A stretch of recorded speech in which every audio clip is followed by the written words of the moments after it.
Bueno, pues hoy un día de verdad donde vamos a tener una información impresionante. Muchísimas gracias a todos por acompañarnos.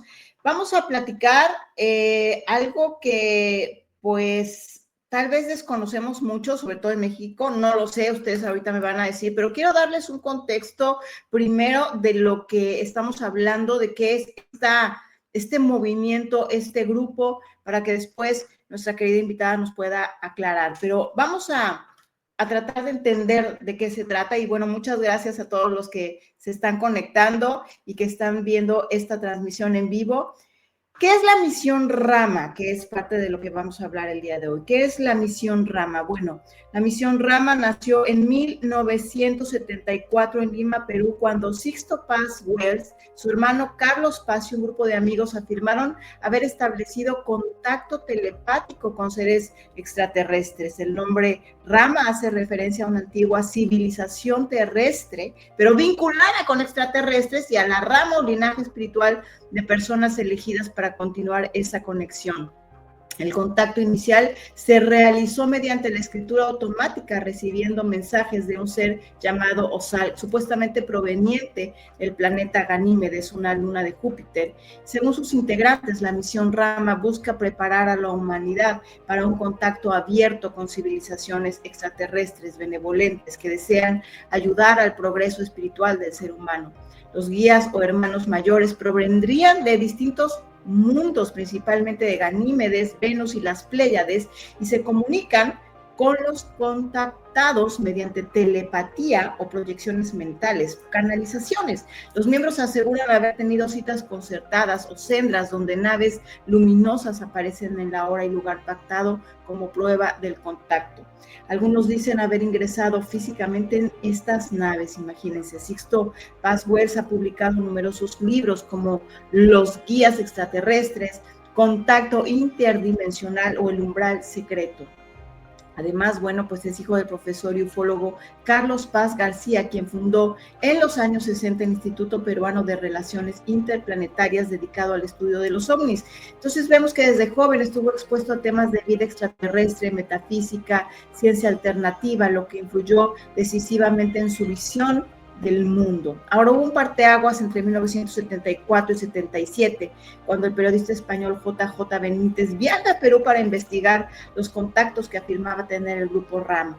Participó en las llamadas salidas de contacto, donde, según los testigos, se abrían portales o sendas de energía, y esta investigación le incluyó en su obra OVNIS SOS a la humanidad. Gracias a la popularidad de Benítez como periodista e investigador de fenómenos inexplicables, Misión Rama pasó de ser un fenómeno local en Perú y parte de Sudamérica a ganar notoriedad internacional, especialmente en España y otros países hispanohablantes, organizando grupos de meditación y encuentros en zonas de alta energía como el desierto de Chica en Perú, el Monte Shasta en Estados Unidos. Y bueno, pues esto es importante porque los reportajes de Benítez dieron credibilidad mediática al grupo al presentarlo como un caso serio de contacto extraterrestre. Y aunque se dice que Benítez no perteneció formalmente a Misión Rama, sí ayudó a moldear la imagen pública del contacto extraterrestre como una experiencia trascendental y espiritual, y contribuyó a reforzar, sin duda, el carácter mesiánico de Rama. Entonces, todo esto es importante porque Misión Rama, al expandirse, empieza a tener ramificaciones, como decíamos, por ejemplo, en España. Y ahí es en España donde nace Hermandad Rama. Y ahí en Hermandad Rama es donde Alba, nuestra invitada del día de hoy, nuestra pues experta el día de hoy, nace, crece y escapa de Hermandad Rama. Vamos a entender qué significa, porque pues claro, tal vez muchos dirán, oye, pues la libertad de culto es un derecho, pero también necesitamos ser precavidos, cautelosos, con lo que pueda esconderse detrás de cada grupo, de cada filosofía, de cada religión, de cada doctrina, porque la Hermandad Rama para Alba fue realmente una jaula invisible, y por ello creo que hoy es muy importante que todos podamos escucharla. Querida Alba, bienvenida. Hay que retener. Gracias por este espacio. ¿Cómo estás? Muchas gracias, Carla.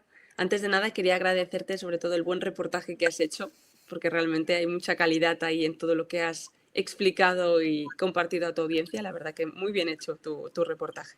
Muchísimas gracias, Alba. Y es que es importante entender porque probablemente mucha gente sí sabe qué es Misión Rama y por qué pudiera haber una ramificación llamada Hermandad Rama, pero pues muchos no. Yo la verdad no sabía nada, no tenía ni idea. Me sonaba el nombre de Sixto Paz, pero, y bueno, por supuesto de JJ Benítez, pero no tenía ni idea ni siquiera de que pudiera haber una especie de culto o secta, y tú nos explicarás porque probablemente no es todo Misión Rama, tal vez es la hermandad, no lo sé. Tú explícanos qué significó para ti, porque tú naces realmente en esta hermandad derivada de Misión Rama, ¿no? Así es.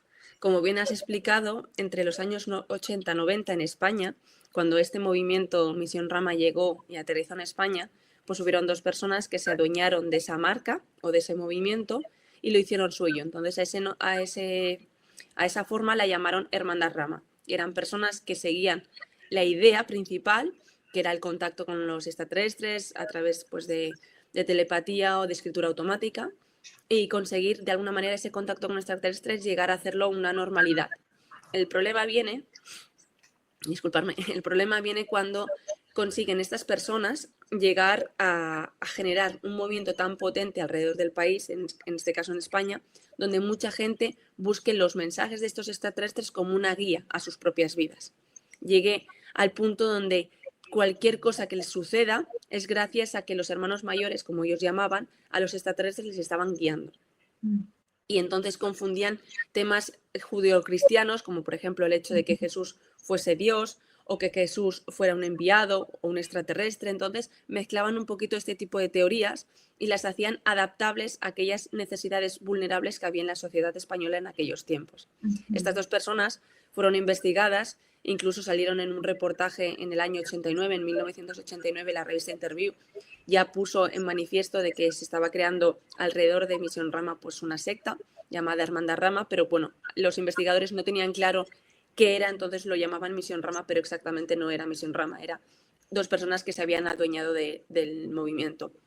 Todo esto desencadenó en que en los años 90 Sixto Paz decidiera cerrar literalmente lo que llamamos estructura Misión Rama en España debido a estos individuos y para no tener problemas. Obviamente los problemas surgieron porque yo seguí creciendo ahí dentro, ¿no? Entonces, en España lo que habían era un grupo que incluso estaba distribuido en varios puntos de España. Entre ellos estaba León, estaba Tarragona, que era mi casa, y era Galicia, dentro que había Vigo y Orense. Y el origen de todo era Asturias, en Oviedo, donde estaba realmente toda esa cúpula, ¿no? De alguna manera, que dominaba el resto de los grupos. Eran comunidades que vivían de forma, pues como decimos, alternativa, ¿no? Familias que vivíamos con más gente que consideraban que eran personas que estaban creando una nueva humanidad. ¿Y cómo creaban esa nueva humanidad? Con los mensajes que eran transmitidos por el contactismo. En este caso, el contactismo lo generaba una persona que era la mano derecha del líder y que ella se autoproclamaba medium.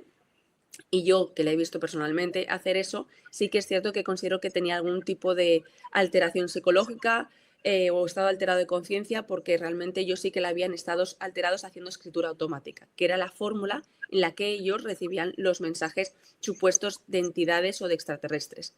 Las extraterrestres con los que ellos hablaban siempre no los hablaban como extraterrestres, lo llamaban seres mayores o hermandad mayor o los hermanos mayores, o incluso los llamaron hermandad blanca, como que eran parte de una gran confederación, una confederación de seres que protegen la tierra, ¿vale? Había una idea un poco esotérica, como puedes ver, de todo este movimiento.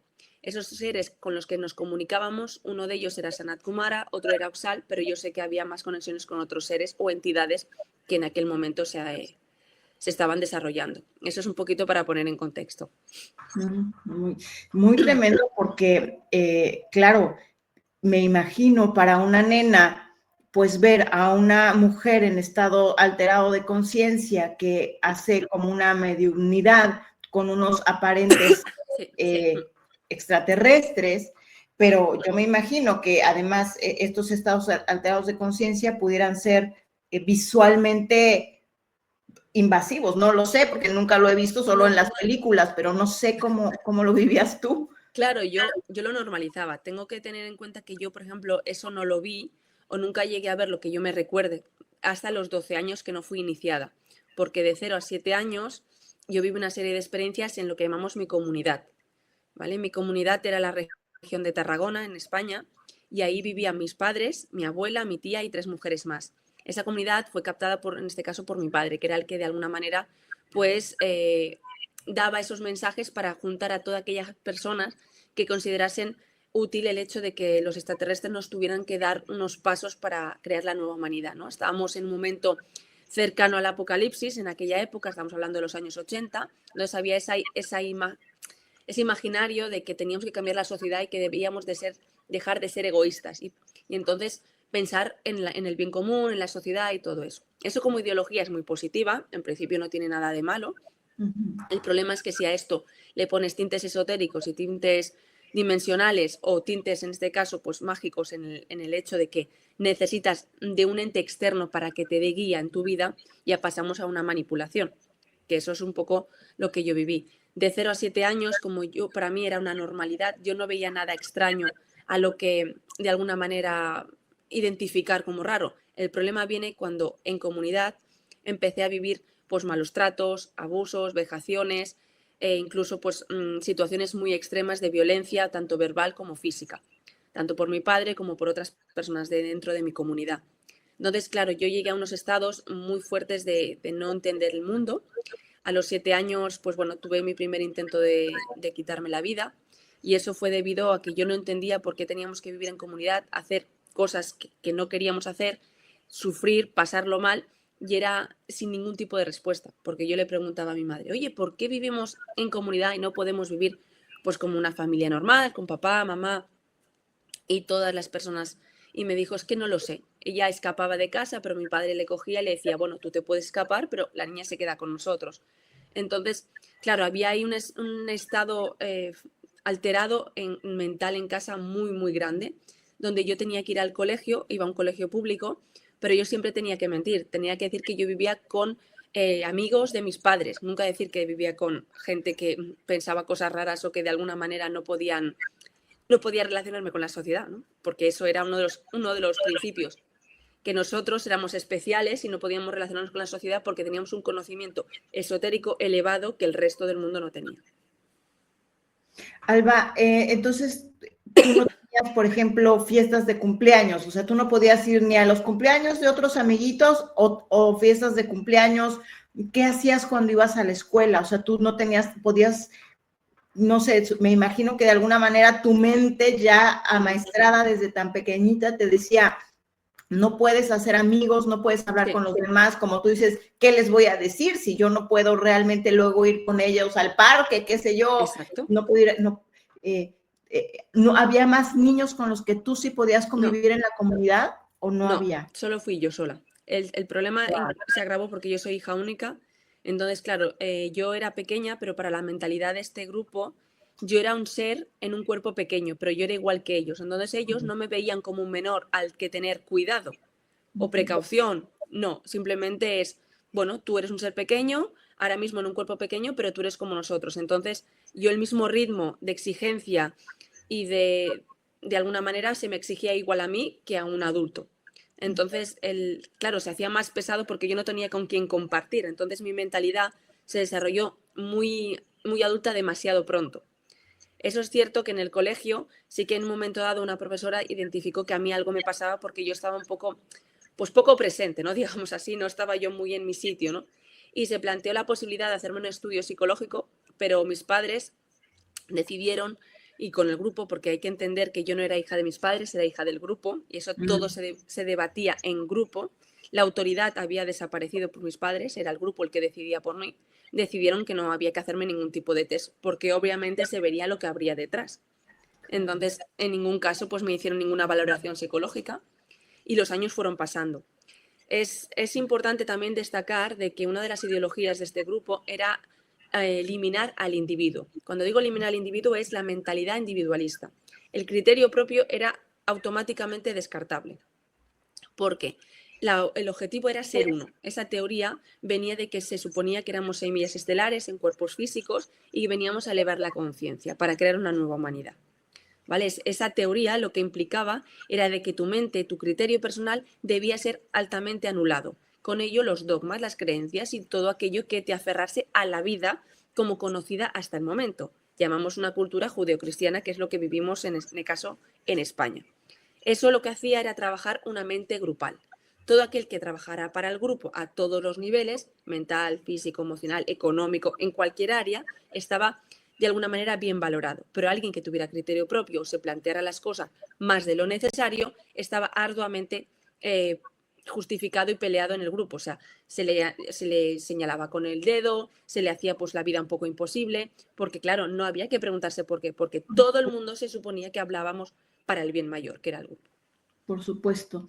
Este es un tema muy importante, amigos, cuando ustedes estén en un grupo donde la crítica, el cuestionamiento, la crítica sana, ¿no? El cuestionamiento sano, el decir, a ver, cuando tú puedes identificar una secta, ¿cómo lo puedes hacer? Una de las tantas cosas es esto, que tú no puedes cuestionar el liderazgo, la autoridad, no puedes preguntar, es que preguntar o no entender un punto ya es, vamos, eres eres lo peor. Y por supuesto, el desconectarte, aun si vives en tu propia casa o estás en tu propia comunidad, el irte desconectando del mundo alrededor, ¿no? O sea, yo entiendo que por naturaleza todos queremos compartir con quienes nos parecemos en costumbres, en ideas, en valores, pero eso es muy diferente a decir, bueno, pues prácticamente tienes prohibido tener contacto con personas que no formen parte del grupo. Claramente también es un elemento completamente sectario, pero imagínense esto en una pequeña que no conoce otra cosa del mundo más que esto, ¿no? Entonces se forma para ti, pues eso como una realidad, ¿no? Y algo que me llama la atención de lo que dices es tu mamá, porque tu mamá, digamos, se vuelve parte del grupo por tu papá, pero si ella trataba de escapar, me imagino que por supuesto entonces ella estaba siendo lastimada y además estaba siendo tal vez maltratada físicamente, no sé, de muchas maneras, porque quería irse. ¿Qué pasaba con tu mamá? Mi madre, pues bueno, es una persona que provenía de una familia pues muy disfuncional, había habido problemas anteriores, entonces eso entendemos que ya tiene una estructura mental bastante vulnerable. Entonces, mi padre era una persona con mucho carácter y con mucho, de alguna manera, el liderazgo en ese grupo hasta que el liderazgo pasó a una mujer. Pero bueno, explico primero un poco lo de mi madre. Disculpadme. La cuestión es que mi madre, por amor y sobre todo por el hecho de que ella quería ser madre, intentó aceptar pues que mi padre, aunque tuviera sus ideas, ella lo que quería era ser madre y tener un hijo. Entonces, de alguna manera yo soy ese deseo tan profundo que ella tenía, pero el hecho de que hubiera ideologías un poco fanáticas, ella eso no lo tuvo en cuenta, simplemente pues lo pasaba como, bueno, cada uno piensa como piensa, ¿no? Pero no se dio cuenta del peligro que es fanatizarse en un tema, sea el que sea. Entonces, eso surgió en un punto en el que mi madre tuvo que aceptar de alguna manera lo que decía mi padre o cómo quería llevar las cosas mi padre, porque ella no tenía habilidades emocionales ni sociales para poder desarrollar su propio criterio, porque ni en su propia casa, cuando ella era niña, los tuvo. Entonces, para ella era normal hacer caso a lo que el hombre, en este caso, dijera, o a lo que, en este caso, el grupo, que es quien se llevó todo el protagonismo, mandara, porque ella no tenía capacidad emocional de plantarse y decir hasta aquí.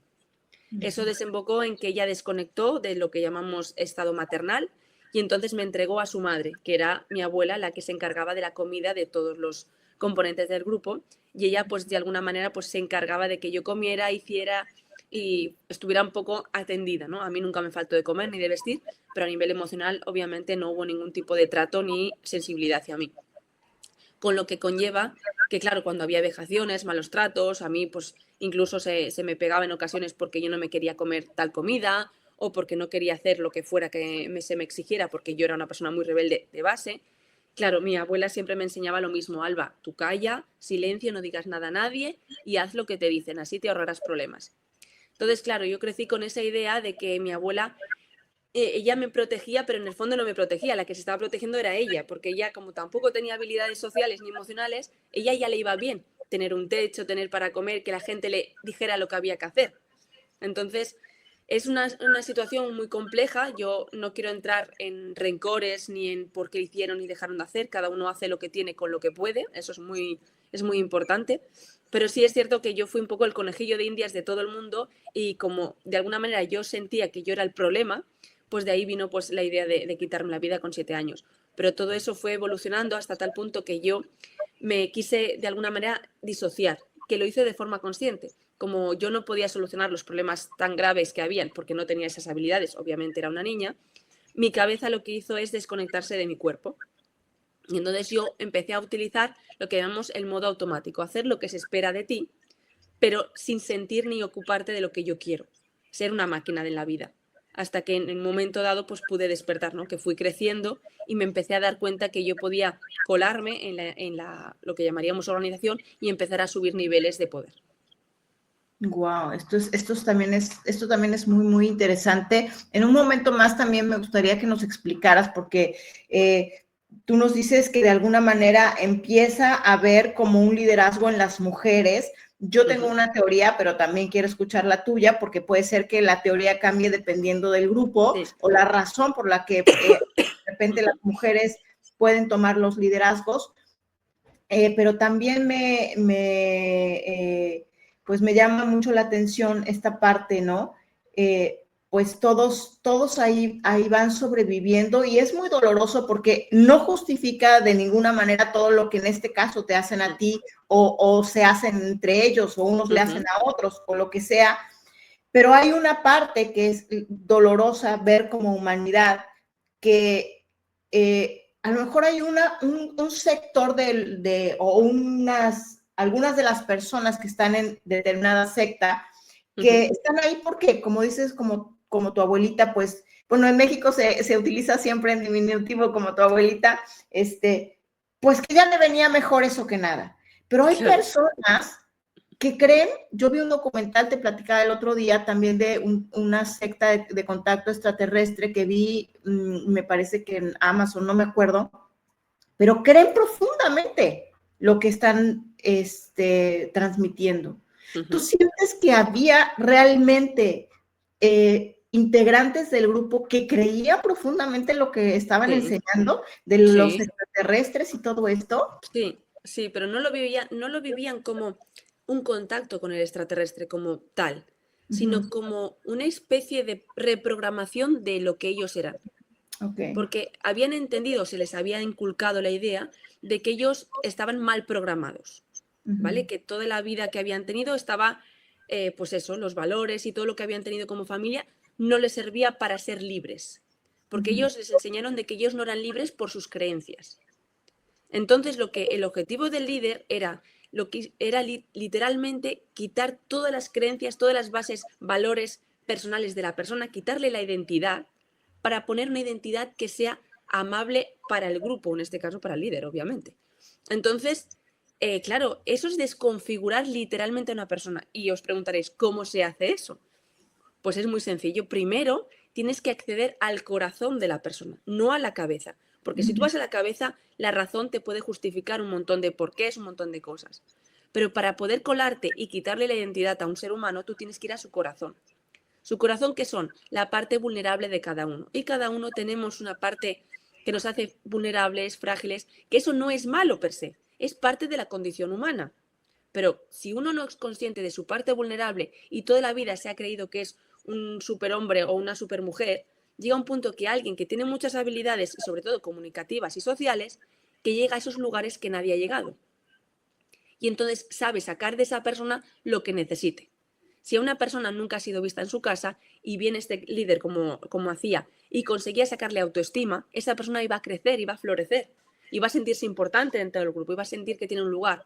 Entonces, ese florecimiento que era artificial porque se lo había hecho con manipulación, esa persona se sentía feliz y completa.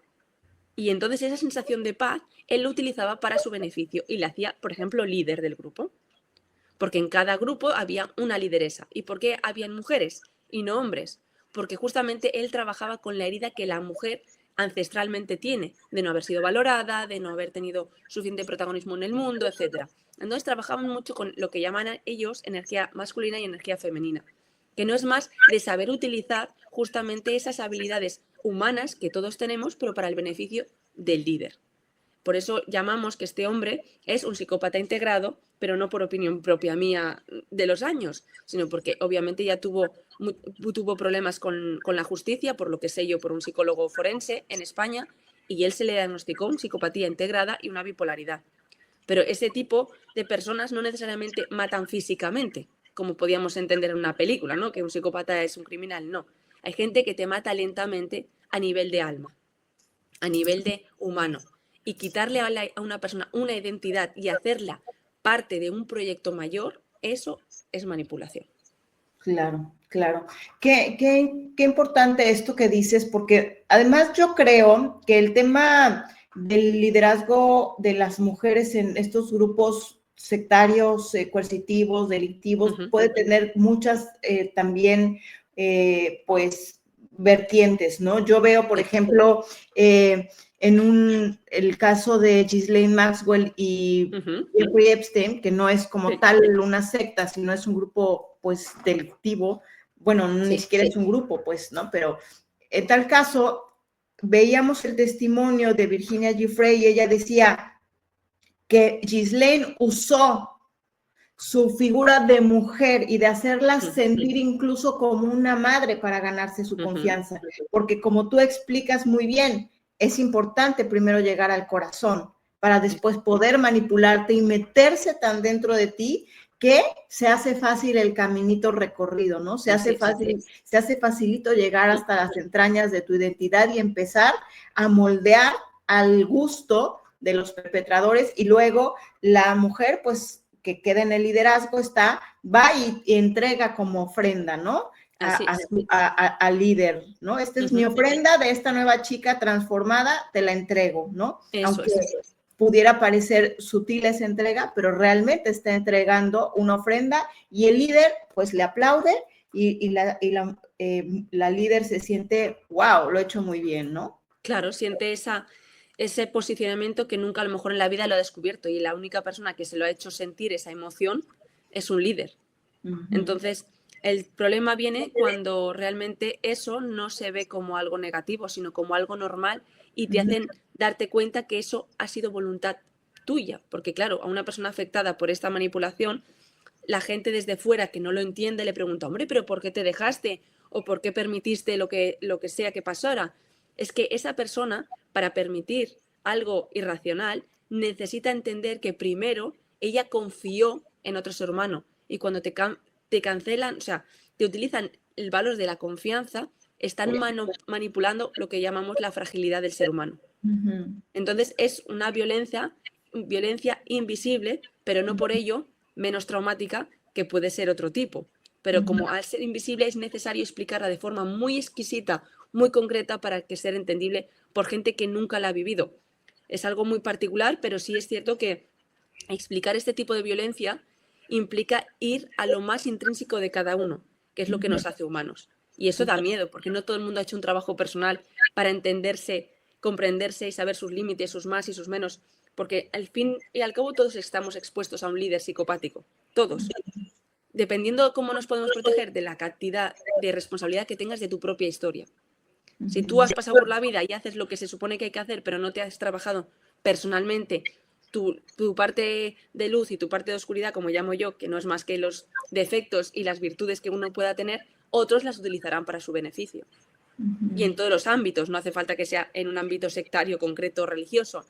Puede ser en un ámbito económico, en un ámbito político, en un ámbito social, en cualquier ámbito que nos encontremos, ¿no? Sí, totalmente. Esto es muy importante, ¿no? Porque, como dice aquí Edith, las preguntas ignorantes que se hacen desde afuera, ¿por qué permitiste esto? ¿Por qué permitiste el otro? Cuando no estás preparado, cometes ese tipo de imprudencias de decir, ay, pero si no sé qué, si hubieras dicho, si hubieras hecho el otro, y la verdad es que no funcionan así las cosas. Y algo muy importante es que pareciera que, bueno, pues, oye, pues pobrecita esta mujer, ¿no? Pues estas mujeres, pues pobrecitas, entonces también son víctimas, ¿no? Pues ya las vamos a tener que decir, bueno, pues ya lo que hayas hecho no importa, pero entonces, ¿qué pasa con el dolor? Porque tú pides por este sufrimiento tan grande que llevas en tu casa, pides que irte con una de las mujeres líderes pensando que esa mujer te va a proteger y pasa todo lo contrario. ¿Estoy en lo correcto? Sí, así es. Yo fui creciendo, a los 12 años yo tuve una iniciación para poder ser parte del grupo de los adultos, ¿vale? Porque sí que había niños, pero eran en otros grupos de España. Yo en mi grupo había un par de niñas, pero no vivían conmigo hasta que no fueron más mayores. De alguna manera había una relación, pero muy distante, no era cercana como la que yo viví de 0 a 7 años, ¿no? Sí es cierto que cuando cumplí los 12 años viví la iniciación, empecé a poder asistir a las reuniones, ver esa escritura automática, ver qué se hablaba, de qué se hablaba, e incluso me entregaron lo que ellos llamaban el nombre cósmico o el origen, porque se suponía como que éramos semillas de otros mundos, entonces yo venía de un planeta y cada uno venía de su lugar y tenía sus dones y que tenía que desarrollar en este mundo. Y eso se nos daba de forma individual a cada uno. Y era una iniciación en el cual tú hacías un pacto en el que nunca ibas a desmontar ni nunca ibas a explicar al mundo lo que tú habías recibido ahí dentro, porque eso era sagrado, cosa que yo estoy haciendo en este momento. Entonces, claro, todo esto no es que tenga poder por sí solo, pero eso tiene poder dependiendo del vínculo emocional que tú le hayas dado a esas personas. En aquel momento para mí era un sacrilegio hacer lo que estoy haciendo yo ahora. O sea, era impensable contar al mundo todo lo que estoy contando, pero porque para mí tenían un valor superior y entonces cuando tú le das un valor superior a algo, tiene poder sobre ti, porque el poder es el poder de atención que tú le das a algo. Cuando yo fui creciendo, efectivamente me hicieron jefa de mi casa, que eso es una de las cosas que yo explico en el libro más detalladamente, pero llegué a de alguna manera, a ese liderazgo gracias al tener un contacto cercano con el líder, con el señor que en este caso gestiona todo eso, y llegamos a tener, o en este caso llegué a tener abusos sexuales de su parte, que no los vivía como abuso físico violento, sino como un cariño generalizado que se estaba gestando entre nosotros y que él me estaba ayudando a descubrir la energía sexual. Porque eso lo transforman con el lenguaje como a ello, en este caso como a él le convenía. Porque en ese momento, claro, tú empiezas en la adolescencia, empiezas a tener sentimientos, emociones hormonales que tienen que ver con el proceso hormonal que tiene un cuerpo, y eso él lo supo aprovechar para su propio beneficio y para gestionar no tanto un abuso sexual como tal, sino utilizar esa energía, pulsión que estaba surgiendo en mí para un beneficio mayor, que era conseguir tenerme de su lado y de su mano, ser como un ángel de sus entornos, que casualmente éramos las mujeres más jóvenes que había en el grupo. Obviamente, allí se hablaba mucho de la sexualidad libre y que había que quitar prejuicios, dogmas y demás. Por ello, pues claro, las mujeres teníamos que besarnos en la boca, teníamos que dejarnos tocar como si no hubiera un problema, y con él, solamente con él, no con el resto de hombres, que eso es importante también destacarlo, vivíamos encuentros íntimos sexuales de descubrimiento de nuestro poder. Entonces, todo esto desarrolló muchos episodios que, para no extenderme, hubo un episodio en el cual ya casi se iba a consumar lo que llamamos una relación sexual, pero yo me negué porque no lo veía claro. Vi esos ojos en el que dije, aquí algo está pasando, porque mi mente empezó a razonar, no sabemos cómo, la verdad a día de hoy aún me lo explico. Yo estaba contra una pared, él estaba delante mío con los pantalones bajados y tocándome toda, y entonces yo dije en ese momento, no quiero más. Y él se dio cuenta que yo tenía miedo, ¿no? Que no estaba yo del todo segura, ¿no? Y me dijo, no vamos a hacer nada que tú no quieras hacer. Incluso yo en ese momento, en esa frase, pensé que me respetaba. En ese momento yo pensé que me respetaba. La situación era tan, tan loca, porque no tiene ni pies ni cabeza esa situación, en el cual yo me quedé enganchada como diciendo, ¿qué ha pasado aquí? Me sentí culpable por haber generado eso, porque yo no sabía muchas de las cosas que a día de hoy sé como mujer, como madre, que hay una reacción física en las personas y que el cuerpo de un hombre y una mujer reaccionan de una forma, si tú la sabes más, estimular de una cierta manera, pero en aquel momento yo unía mi despertar sexual, mi despertar emocional y mi educación en todo ese mismo cómputo. Entonces todo eso fue evolucionando y como yo no consumé con él, de alguna manera fue pasando, y él en un momento dado me dijo, vale, como en tu grupo ya no hay nada, porque bueno, para hacerlo resumido, yo destruí mi grupo, el que yo vivía con mis padres, mi madre, mi abuela y 3 mujeres más. yo lo destruí, entonces cada uno se fue para 2 pisos diferentes y en ese momento él me permitió y me dijo, pues puedes venir al Grupo de León, es otra ciudad en España, en el cual pues puedas seguir tu crecimiento y puedas involucrarte en nuestras empresas y puedas de alguna manera ser parte de nosotros. Yo en mi idea pensaba que iba a estar más cuidada si accedía a otros grupos, porque el mío pues de alguna manera había mucho horror, había vivido demasiadas cosas, ¿no? Toda mi infancia y yo consideraba que era una buena decisión. Pero no dejé de decirle, vale, yo me voy al Grupo de León, pero me permitís acabar mis estudios formales, que eran el graduado escolar, los estudios obligatorios de alguna manera aquí en España, ¿no? Aceptó y entonces para que en este caso la líder de ese grupo al que yo iba a ir pudiera apuntarme al instituto, necesitaba mi tutoría, necesitaba pues legalmente mis papeles y mis padres firmaron esos papeles para que ella tuviera la legalidad sobre mi persona. En ese momento me apuntaron a esa formación, pero antes de que se iniciara el curso en 2003, en septiembre, yo viví lo que llamamos una violación por parte de esa mujer.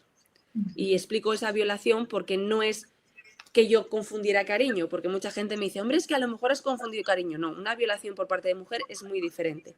Es crearte una estimulación sexual que yo literalmente no quería vivir para vivir mi primer orgasmo. Cuando eso lo vives en un ambiente que no te cuadra porque esa mujer es madre, que vive en una comunidad con más personas que te han visto crecer desde bebé, o sea, es que la confianza ya estaba bien creada desde hacía muchos años. Yo en aquel momento tenía 16 años cuando viví esa experiencia. Y ella me permitió y me dijo, tienes que vivir esta experiencia para vivir bajo nuestro techo. Entonces, tienes que dejarte, tienes que liberarte, tienes que dejar de ser una mujer vieja, que era el argot que ellos utilizaban, para vivir esto. Entonces, yo no sabía reaccionar, no entendía qué íbamos a hacer porque yo no tenía en mi cabeza que era una relación lésbica, ni tenía en mi cabeza esa estructura ni lo que se iba a vivir. Y no lo veía como malo. Obviamente, cuando yo viví eso, no entendí por qué. Al final de toda esa relación que se vivió, al día siguiente me cogió por el pasillo y me dijo, esto que hemos vivido nunca más va a volver a ocurrir. ¿Ha quedado claro? Y ahí desperté y me di cuenta que eso era algo que alguien le había mandado a ella, que no lo había hecho por placer. No lo había hecho ella por un deseo de vivir algo por placer. No, es que era algo mandado, ¿no? Entonces yo tuve que aguantar un año en esa casa debido a ese encuentro que obviamente se vivió en su habitación particular, nadie supo de eso. Sí que es cierto que yo cogí y se lo comenté a una de las chicas que había dentro de la casa y me dijo, es que yo también lo he vivido, como quitándole peso a lo que yo había vivido. Y como dice, bueno, es normal, yo también eso lo he pasado. Y yo digo, bueno, aquí está todo el mundo loco, literalmente. Ahí me di cuenta que estaba en un sitio muy peligroso, pero claro, tenía un año por delante, un año escolar, que tenía que aguantar. Dios mío, Alba, qué cosas tan tremendas. Pues vamos a resaltar algunos puntos importantes. Nuevamente, esto tan característico de cambiarles el nombre, ¿no? O sea, porque creo que es importante para terminar o para continuar con ese desprendimiento de quién eres tú de origen, ¿no? Pues claro, quítate el nombre por el que realmente te identificas para crear una nueva identificación con un nuevo nombre, ¿no? Y esto lo vemos una y otra vez, ¿no? Y me sorprende también esta parte que nos decías de cómo te inician, hay una iniciación, hay un rito de iniciación donde accedes a este aparente nuevo conocimiento, pero es un pacto que tiene el poder que cada quien le quiera dar, pero es que en realidad, para la mayoría de las personas, eso significaría muchísimo, ¿no? Y sobre todo si tenemos palabra y hemos creado ciertos vínculos, aunque hayan sido impuestos, pero creamos ciertos vínculos, como dices, en ese momento hubiera sido para ti un sacrilegio hacer lo que estás haciendo hasta que has podido despertar, pero qué tremendo, porque esta es una carga que se pone sobre las víctimas de estos grupos, ¿no? Sí. Y bueno, también hace rato decías algo que también he escuchado muchísimo, pero no sé si exactamente a eso te referías, creo que sí, cuando tú dices que vas buscando de una u otra manera, estoy retrocediendo un poco, vas buscando de una u otra manera avanzar, digámoslo así, en el liderazgo para poder de alguna manera sobrevivir mejor Ujú. ¿Esto es así como tú Sí, lo sí, viviste? sí. En la estructura piramidal, ¿vale? Están las personas de abajo, que son los que creen fielmente en la idea. Luego están los mandos intermedios, que son los que tienen esas capacidades que el líder se las ha otorgado. Y luego está el líder con su círculo pequeño de poder, para Ujú, entendernos. claro. Entonces, a cada nivel tú les tienes que hablar de una forma diferente, y porque cada nivel comprende la realidad de una forma diferente, aunque todos tengan la misma base ideológica, más o menos. Pero claro, todo eso tienes que desarrollar muchas habilidades, incluso diría psicopáticas, y Ujú, muchas habilidades narcisistas para no perderte en todo eso. Entonces yo ujú, entendí que para sobrevivir yo allí tenía que ser como ellos. Lo que yo no sabía y no sabía identificar, que yo me estaba convirtiendo en una psicópata y me estaba ujú, convirtiendo en una narcisista. ujú. Eso lo he aprendido gracias a los terapeutas y a todas las profesionales de la salud mental que me han tratado desde que escapé. Pero claro, en ese momento yo creé un ego tan inmenso que ese ego me permitió encontrar mi lugar de respeto y de salvar de alguna manera mi cabeza. Porque aquí lo más importante era salvar la cabeza, para no Guau. quedarse atado de por vida a unas ideologías que lo único que iban a hacer en mi vida era destruirme lentamente, o incluso llevarme a pensamientos, pues obviamente de quitarme la vida, ¿no? Entonces, todo ese tipo de salvación que yo me hice a mí misma, yo no era consciente que la estaba haciendo desde un lugar, obviamente, muy oscuro, que era convertirme en mi peor enemigo, que era ser psicópata. Claro, uf, qué tremendo, qué tremendo. Fíjense nada más, wow, qué brutal lo que nos dices, ¿no? Me estaba convirtiendo en psicópata y narcisista, claro, porque toda esta información, luego si recibes esta sensación de que sí, como dices, eres o te estás convirtiendo y te puedes convertir más en un ser todavía cada vez con más poder, y entonces empiezas y que puedes incluso controlar o dominar a los demás. A lo mejor los demás Eso, pueden empezar a manifestarte admiración, eso. veneración, y entonces cuando te das cuenta estás completamente loco, ¿no? Loco, Y algo exacto. terrible. Y algo que es dolorosísimo es el tema de promover la sexualidad libre en cualquier persona, y ahorita explico, pero más en una menor que no tiene la capacidad ni la madurez para decidir cómo quiere vivir su sexualidad, y en el peor o supuesto o remoto de los casos, pues tendría que explorarlo con alguien de su edad y de manera libre, ¿no? Pero Ujú. esta parte de hacerlo así es gravísima, pero ojo, para los que nos estén escuchando, no solo es gravísimo porque ella era una menor, es gravísimo aunque las víctimas tuvieran 30, porque están en una situación de vulnerabilidad, en una relación totalmente horizontal, Ujú. no horizontal, vertical, donde esa persona está utilizando su posición de confianza, de líder, pues de De guía, poder, básicamente. de poder, para controlar incluso el tema de la sexualidad. Entonces tú estás doble o triplemente vulnerable, porque como nos explica Alba, ellos creían que de alguna manera iba a haber una reprogramación, una transformación para algo bueno, y como parte de esa transformación y de eso algo bueno, viene implícita esta parte sexual que ya por per se, entonces ya el consentimiento está viciado. Entonces, Ujú. es totalmente delictivo si es una mujer, digo si es una menor, pero es totalmente inmoral, antiético y vulgar, diría yo, que lo hagas, y además que sí se puede llegar a demostrar penalmente como una violación si has abusado de tu poder como supuesto guía y líder espiritual. Entonces, esto es verdaderamente muy, muy, muy, muy grave, y el hecho también me impacta mucho esta parte, no solo del abuso, la violación que comete la mujer, sino como ella aparentemente entonces, tampoco es que ella lo haya querido, digamos, pues por un instinto, sino también No, fue ordenada, ¿no? Entonces esto es terrible, así es. toda esta situación. Tú, bueno, ahí ya tienes, ¿cuántos años nos dijiste que tenías en esta casa que Ahí aguantas? tenía 16. Uh-huh. Ahí tenía 16 años cuando pasó ese episodio. Fue, como digo, fue en el 2003. Yo escapé en octubre del 2004.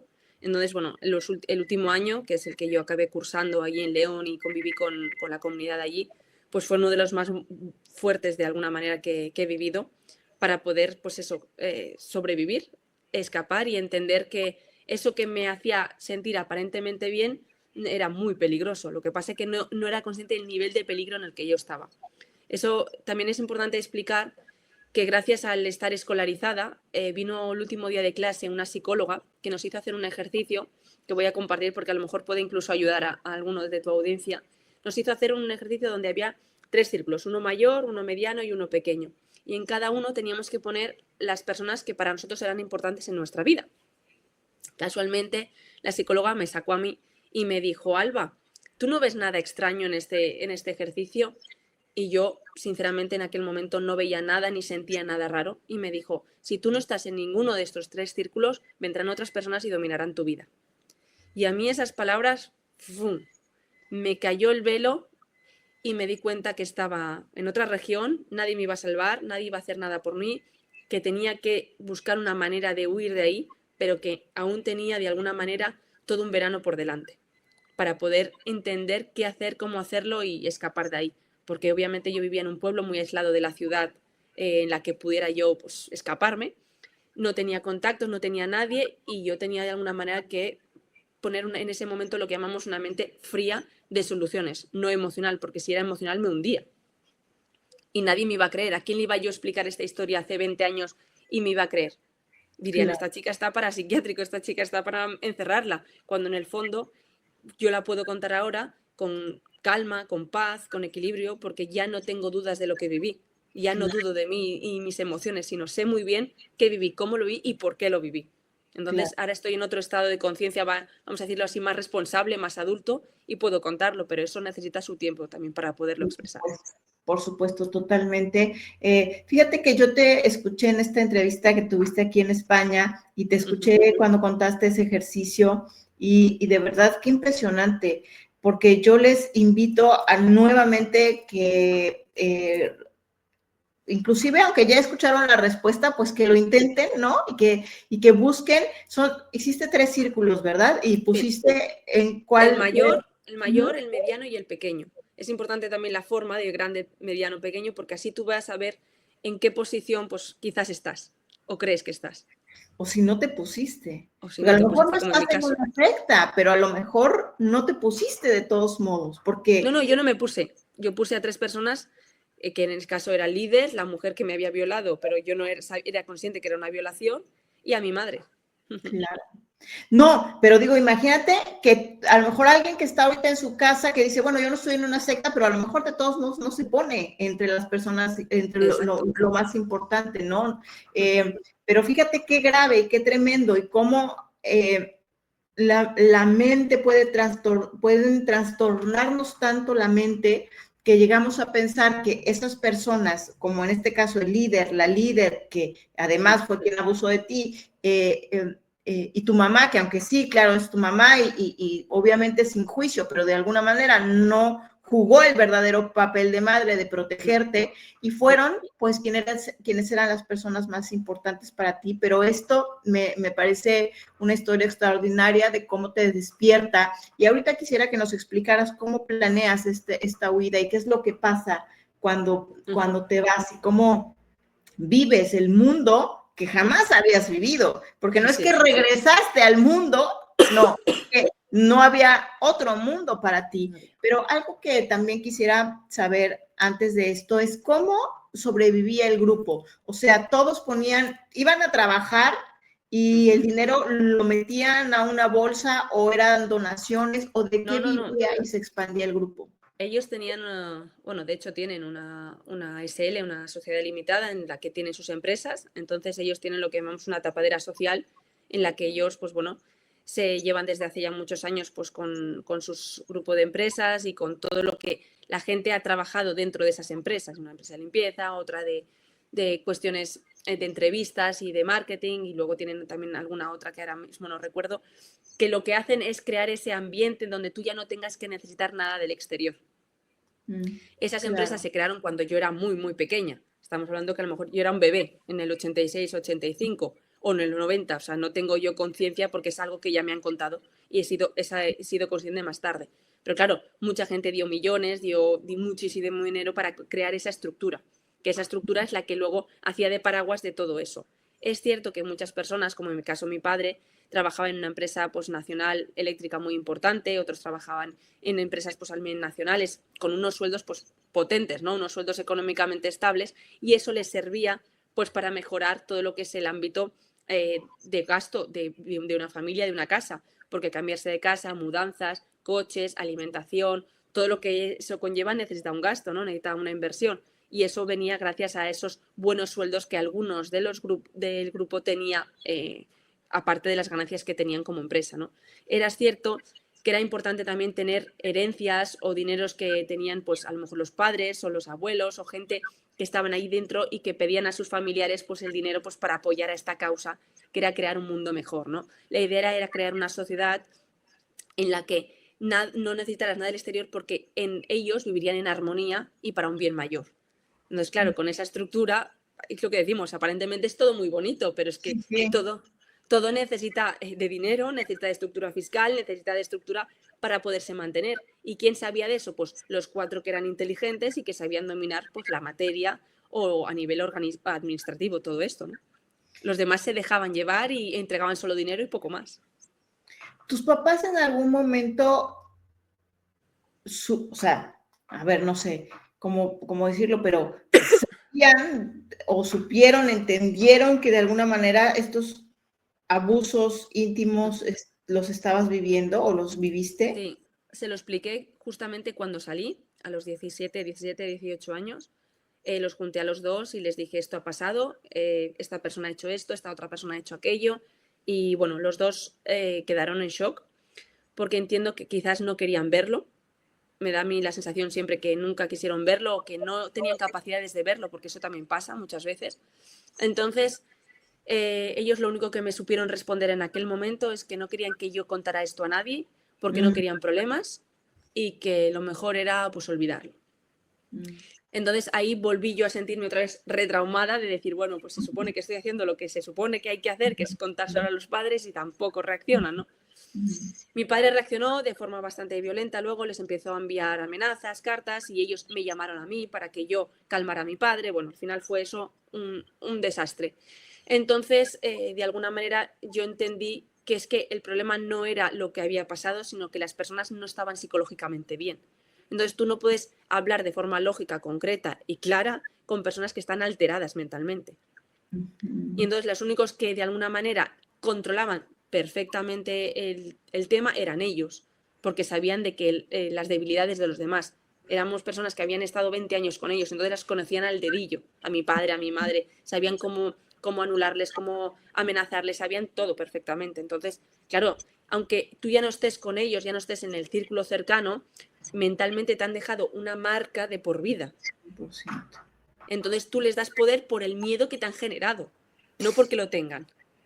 Entonces, claro, tus capacidades de reacción merman o salen por lugares que no son lógicos. O sea, tú si tienes un problema tienes que ir a la policía o tienes que ir a los organismos o tienes que hacer una serie de pasos lógicos, pero tú no puedes plantarte en la casa de nadie y amenazarlo de nada ni enviar cartas, porque eso va a generarte más problemas que beneficios.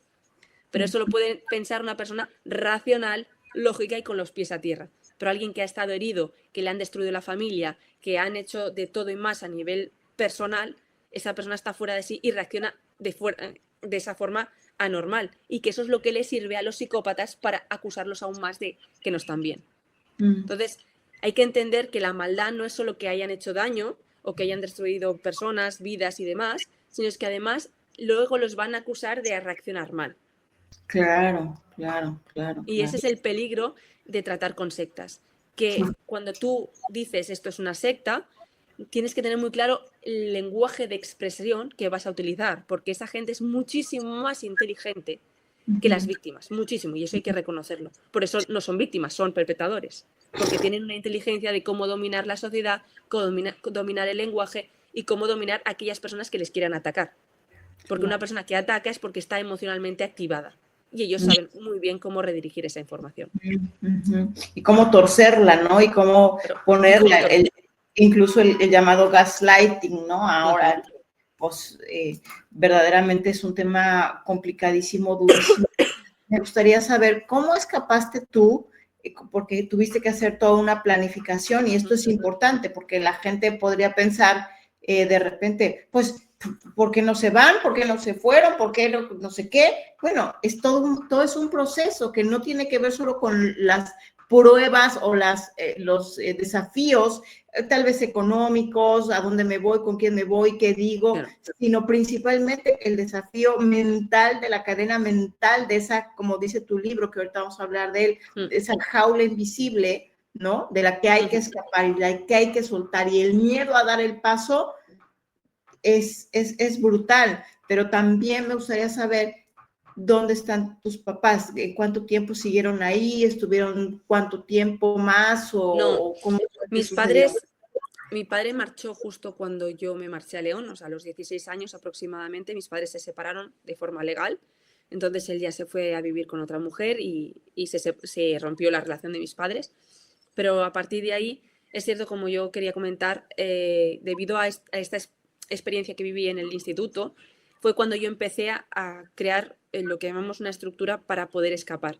Lo primero que fue es decir que yo quería marchar de ese organismo, y lo primero que me dijeron es que eso no iba a ser, que no iba a pasar, que yo no me iba a marchar de ahí, que ellos habían hecho mucho por mí y que yo no me marchaba de ahí. Entonces, claro, cuando te responden eso, 16 años sin saber cómo moverte en el mundo, pues te das cuenta que ellos son superiores a ti, porque yo, sin dinero, sin habilidades, sin que nadie me conozca, menor de edad, ¿quién me iba a escuchar a mí?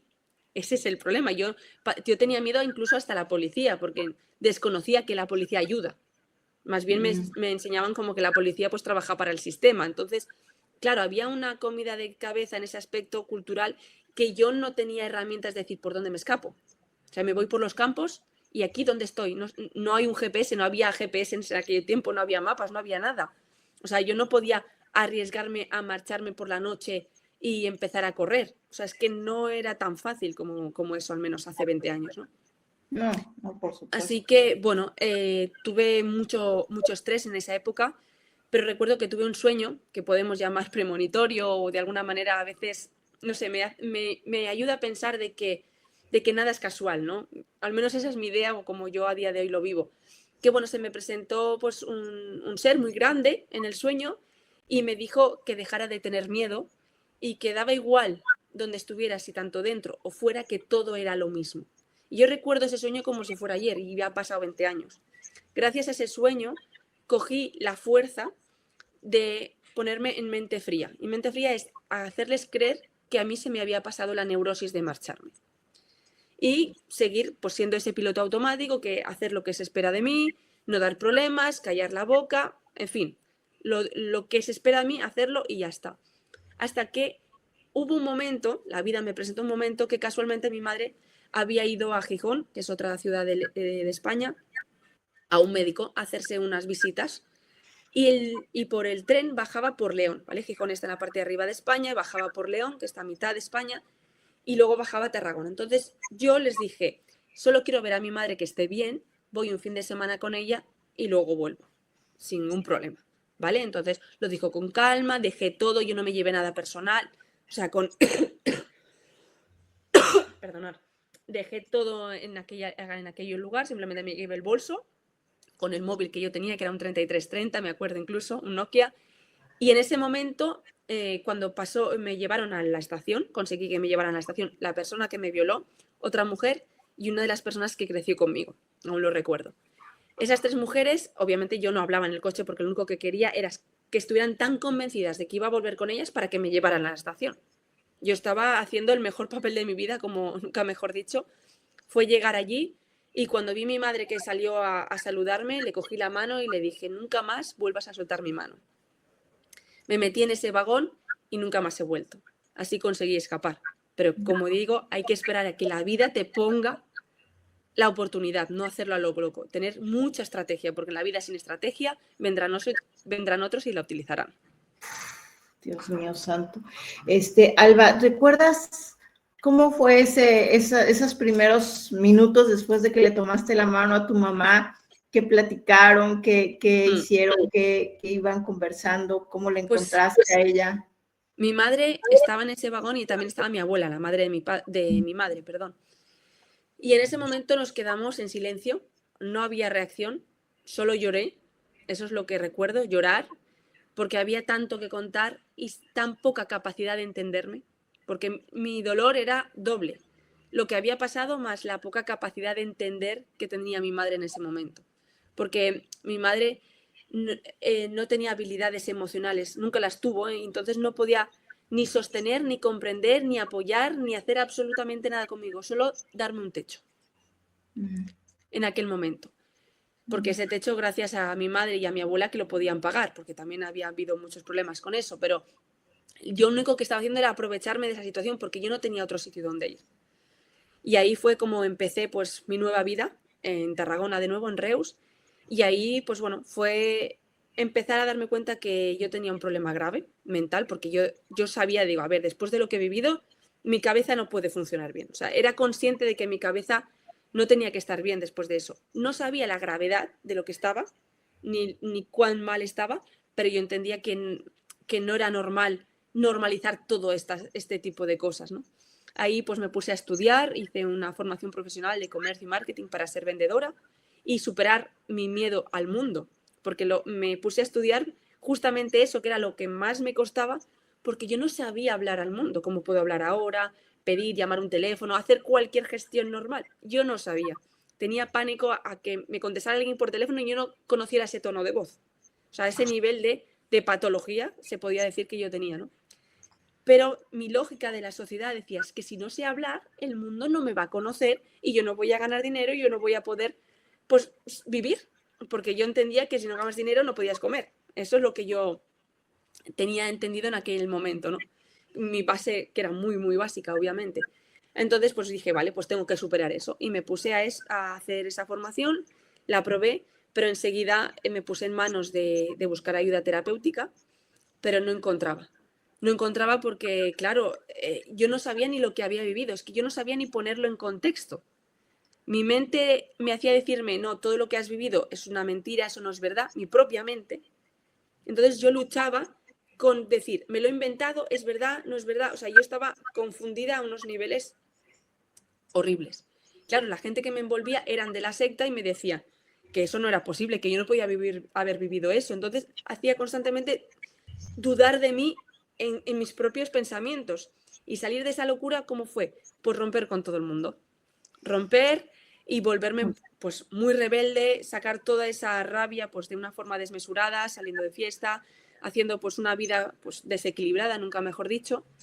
Y llegué a un punto en el que buscando en internet encontré pues al psicólogo forense, que fue quien me avisó y me dijo que yo había nacido en una secta muy destructiva, muy peligrosa en España y que nadie había salido en 20 años. Y que aún se hacía cruces de cómo era posible que yo hubiera salido, incluso pudiera hablar de todo ello. Wow, porque me sorprende muchas cosas, pero sobre todo me sorprende que tú sola, sin absolutamente nadie que te pudiese dar una referencia de, oye, despierta, tú pudieras entender que necesitabas. O sea, ¿qué es lo que sentías? Porque ahora es muy claro, o sea, entiendo que ahora es muy claro, pero en ese momento sin el contexto, sin poder entender, oye, porque aparte, digo, a mí me pasa, aunque me pasó toda la vida, aunque son cosas distintas, a la vez hay similitudes, obviamente en muchísimas cosas, pero entre otras en que, ¿cómo le explico a un psicólogo todo lo que viví? O sea, ¿cómo me siento y le explico cuando además, por ejemplo, en México, que es un caso tan público, pero en tu caso a lo mejor decir, ¿cómo le explico a alguien? Pues mira, es que, mire, señor psicólogo, le cuento que en donde yo estaba, pues hacíamos canalizaciones y entonces me dijeron que el ritual y entonces yo, o sea, o cuento eso, o qué cuento, o qué digo, qué es lo que me dolió, si ni siquiera entiendo, o sea, ¿cómo te das cuenta y cómo llegas con este psicólogo forense que dices, le tengo que escribir y qué le voy a decir? O sea, ¿cómo es ese momento clave para que él te responda todo esto que nos dices? Porque en internet, gracias a Dios, había información de Misión Rama y de Hermandad Rama. Entonces yo empecé a unir. Cuando leía cosas, empecé a unir. En internet había el nombre del líder y yo digo, uy, pues si en internet está el nombre del líder, es que hay gente que debe saber de esto, que yo no sé. Entonces investigué y llegué a una asociación que se llamaba ICE en aquella época, no sé cómo se llamará ahora, pero de alguna manera era para ayuda a los afectados por sectas. Entonces fue la primera vez que yo leí la palabra secta. Yo no sabía ni lo que era una secta, ni la había escuchado en la vida esa palabra. Entonces, claro, cuando investigué, una secta es un grupo que te manipula. Y yo, ay, pues a lo mejor se parece a lo que yo he vivido. Entonces empecé a hilar y bueno, le envié un mail. Este hombre, pues muy amablemente, sí, quedó conmigo, nos vimos en Barcelona y yo en aquel momento tenía 19, 20 años aproximadamente. Y él, pues sí, me explicó, él es fulanito de tal, ella es menganito de tal, están altamente pues perseguidos en su época, hacía 20 años que él estuvo en un juicio contra ese hombre por abuso a menores, pero bueno, que el juicio parece ser que al final llegó a buenos términos o llegaron a algún acuerdo, pero que él pudo conocer el perfil de esta persona y él era un psicópata integrado con bipolaridad. Por eso esa grandilocuencia y esos cambios de humor tan grandes debido a todo lo que él tenía, con mucha capacidad obviamente de invocación, de palabra y de utilizar temas esotéricos, ocultos, que si ya son ocultos a día de hoy, aunque son difíciles de comprender, hace 20 años o 30, pues imagínate cómo eran, ¿no? Que solamente los eruditos, los que se preguntaban mucho el porqué de las cosas, que tenían su instinto muy elevado de saber por qué están en este mundo, para qué, tenían esa pregunta intrínseca en el ser humano, pues supieron moverla para hacer de ello un bien mayor, ¿no? Así que, claro, estamos hablando de cosas pues difíciles, intangibles, incluso poco concretas, pero que hay que saberlas explicar pues con el orden adecuado, con la lógica adecuada, para que esto no quede un discurso de 4 locos. No, es que esto estaba muy bien medido para que justamente la gente que tenía pocos valores pudiera caer. Claro, claro. Bueno, algunas preguntas para ir también dando paso a toda esta nueva etapa de tu vida tan maravillosa que ahora, pues, con esta voz, como dices, con esta capacidad, con esta preparación, pero antes me gustaría saber algunas cosas. Por ejemplo, este líder que nos dices, digo, sigue, digamos, en sus funciones, ¿sabes algo? Sí, él sigue en sus funciones, pero obviamente el grupo ya no se llama Hermandad Rama, porque la gente que ha quedado allí son la gente que sigue sobreviviendo. Ahora, o sea, quedarán 20 personas, si quedan, o sea, de lo que fue en aquellos años. Ahora pues quedan muy pocos, lo que pasa es que él está muy oculto, está muy bien posicionado y entonces él nunca va a salir en la opinión pública. Él tiene bien posicionada una estructura social donde si tienen que defender algo de sus empresas lo defenderán a capa y espada porque legalmente pues tienen todo correcto, ¿no? O aparentemente, yo no sé hasta qué punto. Pero como yo no tengo ninguna implicación ahora personal con ellos, obviamente pues no voy a dar datos ni voy a dar más información Claro. porque ya han pasado 20 años de lo que yo viví. Realmente lo que a mí me hicieron pues ha prescrito, parece ser. Es muy difícil, como bien comentábamos, exponer a un grupo sectario de estas características, porque aparte de ser muy pequeño, muy minucioso, tienes que ir a cosas concretas judicialmente o legalmente. Yo, pues a día de hoy ya no tengo más herramientas que mi voz y lo que yo soy capaz ahora mismo de comunicar con total coherencia, eso sí. Alba, y otra pregunta, ¿cómo? Porque decías, bueno, sé que ahora estás felizmente casada y hablas padrísimo de tu esposo y me gustaría saberlo también, pero justamente yendo un pasito atrás, ¿cómo fue decir, ahora qué significará esto de tener novio? O sea, ¿cómo vives tus primeras relaciones? A lo mejor al principio fueron un desastre y luego ya se arregló todo, ¿cómo fue? No, cuando tú sales de un drama como el mío, lo más normal es que se entres en otro drama. Pues sí. Entonces yo caí en otro drama, porque claro, a nivel mental, mi mente me hacía acercarme a personas que creía yo que me gustaban, pero casualmente eran las que mi cerebro reconocía como familiares, no las que me convenían. ¿Y qué era lo familiar? Por lo abusivo, lo tóxico, lo manipulativo. Entonces, obviamente, la primera relación que tuve saliendo después de ese tipo de grupos, pues fue con un manipulador también. Claro. Pero no de la característica o no de la calidad que tuve del primero. Obviamente era mucho menor, pero no por ello, pues bueno, también utilizó toda su habilidad social y me llevaba 10 años esa pareja. y de alguna manera, pues bueno, consiguió mi firma para tener al día de hoy pues su casa y utilizó pues mi vulnerabilidad para también hacerme firmar una hipoteca. Y Dios eso mío. pues claro, mi sueño que era tener un hogar, este hombre lo aprovechó para que el banco le diera la casa, pero él enseguida que tuvo la firma de la casa, pues obviamente luego rompió la relación porque aprovechó mi vulnerabilidad. Lo único que quería es que yo tuviera un trabajo, firmarle y después de 3 años de relación me dejó tirada. Sí, sí, sí, por Entonces, supuesto. eso yo ahora lo explico con naturalidad porque es una consecuencia de mi Por supuesto. crianza, de mi educación. No porque ese hombre, esa primera pareja fuera mala per se, es que yo solo me fijaba en ese tipo de personajes porque es lo que yo había crecido. Y ahí me Claro. gustaría hilarlo con el tema del trauma infantil. El Ujú. elegir personas que nos hacen bien o nos hacen mal tiene que ver con el nivel de trauma que hemos vivido en la infancia. Mm. Nuestras relaciones, la calidad de nuestras relaciones está intrínsecamente relacionada con lo que hemos normalizado desde pequeños. Por eso, Wow. conseguir tener relaciones estables, duraderas, como por ejemplo ahora que tengo una relación de 10 años, tengo 2 hijas, puedo sonreír incluso y decir estoy muy orgullosa de mi matrimonio, todo esto viene por un trabajo terapéutico muy fuerte de lo que tú has normalizado y no tiene por qué serlo.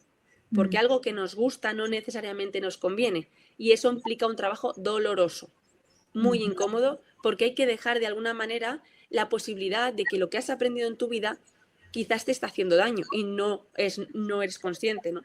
Y eso pasa por otra vez cambiar la identidad que te han creado, al menos a mí me crearon, y no destruirla, sino entenderla que era útil para un momento dado de mi vida, pero para otro momento dado, como es que ahora soy adulta, soy mujer y necesito otras herramientas en mi vida, esa identidad no me sirve, tengo que tener otra.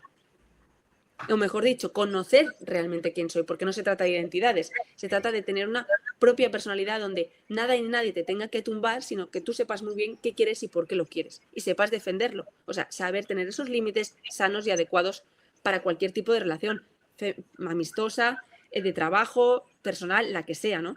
Y esos límites se aprenden con la autoestima, y por eso es importante trabajar en terapia de autoestima. Wow. Y la verdad que maravilloso, me alegra muchísimo porque de alguna manera sí es posible tener una pareja pues que sea tu compañero o tu compañera, pues la verdad ayuda muchísimo, es algo que viene muy bien a la vida, Sí. entonces qué bueno. Y también, ¿tienes relación con tus papás a este momento o ya no, o la perdiste? De alguna manera, aunque tú lo tengas muy trabajado, bueno, uno de manera natural ve a sus padres como un referente de algo que debería estar y que debería ser algo, un pilar, no sé. Mis padres a día de hoy no son referentes para mí. Mi referente soy yo misma, nunca mejor dicho. Mis padres para mí son las personas que han permitido que yo pueda vivir esta experiencia de vida y que pueda elegir transformar el dolor en amor, que eso es lo que yo estoy exponiendo en este momento. Y lo que yo les agradezco es la posibilidad de aparecer en este mundo y todas aquellas herramientas que a nivel linaje pues yo llevo en mi corazón, ¿no? Quiera o no quiera, es de alguna manera mi sangre y esto siempre hay que tenerle un valor y honrarlo, ¿no? Aunque obviamente pues haya discrepancias en cómo han actuado o en cómo han podido proceder. Pero más allá de eso, a día de hoy sí tengo relación a cada uno de forma pues diferente. Mi padre pues vive fuera de España, mi madre pues sí que la veo de forma más puntual, semanalmente incluso, tengo contacto con ella. Ella está muy orgullosa de lo que estoy exponiendo porque obviamente es poner palabras a lo que ella no pudo ni supo poner nunca por sus pocas habilidades sociales y emocionales. Y mi padre, pues bueno, la relación es un poco más fría, distante, yo porque obviamente hace 10 años que no lo veo físicamente, y él, bueno, tiene otra mujer, se casó, se fue de España, vive en otro país y, bueno, solo le deseo lo mejor y espero que él, pues, también, ¿no? Independientemente de que nuestras ideologías sean opuestas, porque él sigue intrínsecamente claro de que tiene unos hermanos mayores, de que le siguen y que le están actualmente, pues, acompañando en su camino de vida y él es una persona, pues, muy creyente a su forma.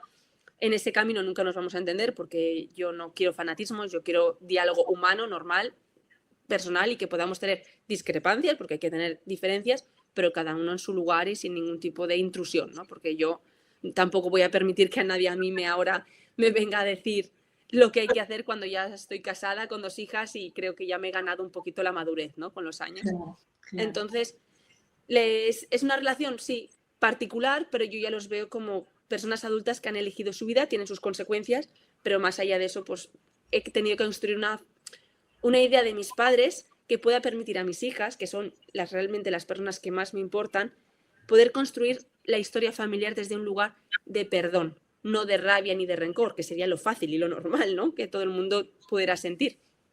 Eso fue una etapa de mi vida, la sentí durante muchos años, pero decidí sanarla y cortar esa línea de rabia y de rencor porque no me iba a hacer nada bueno a mí ni a mi siguiente linaje.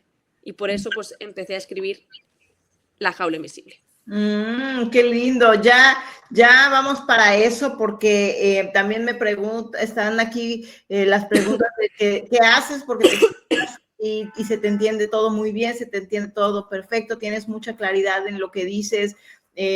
Dice Mar, ¿ha dicho la invitada a qué se dedica hoy? Porque realmente se expresa y se entiende todo tan perfecto. Ahorita nos va a preguntar, ahorita nos va a contestar esto Alba, pero también porque tú estás ahorita en Suiza, ¿por qué decides irte a Suiza o ya estás acá? ¿O te fuiste un tiempo a Suiza o cómo estuvo?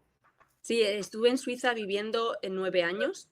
En el 2014 me marché yo sola a buscarme trabajo allí y bueno, estuve viviendo con una familia suiza como Filluper, que son chicas que cuidan a niños, y gracias a esa experiencia, pues bueno, conocí allí a mi marido, me casé en Suiza y tuve mis 2 hijas, entonces aprendí a nivel cultural muchas de las cosas que a día de hoy pues están en mi vida, como es el orden, los límites, la autoestima, el saber comunicar, todo eso lo aprendí en esa experiencia de haber crecido en esa cultura, porque esa cultura en Suiza a mí me enseñó pues valores que yo desconocía por mi propia experiencia y me permitió pues eso, más la maternidad, de alguna manera aterrizar en el mundo, poner pies a tierra y poder expresar las cosas de una forma humana.